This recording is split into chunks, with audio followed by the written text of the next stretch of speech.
আপনাকে যারা অপছন্দ করে, মনে মনে তাদের নামে একটা লিস্ট বানিয়ে ফেলুন। এরপর ভাবুন, দেখুন তো, এই যারা আপনাকে অপছন্দ করে তাদের মন কিংবা ভালোবাসা পাওয়ার জন্য আপনি কি নিজেকে কতটা কষ্ট অথবা যন্ত্রণার মধ্যে রেখেছেন।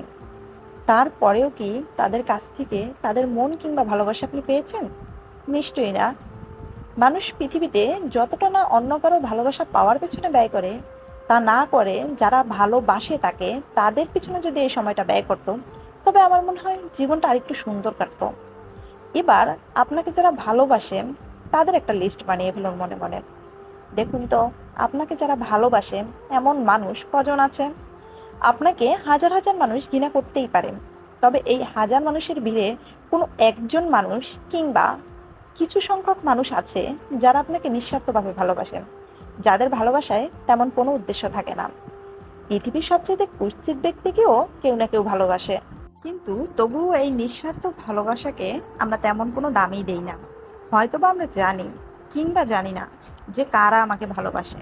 সেজন্য একটু খেয়াল করে দেখবেন অ্যাকচুয়ালি কারা আমাদেরকে ভালোবাসে, আর তাদের পিছনেই সময়টা ব্যয় করুন।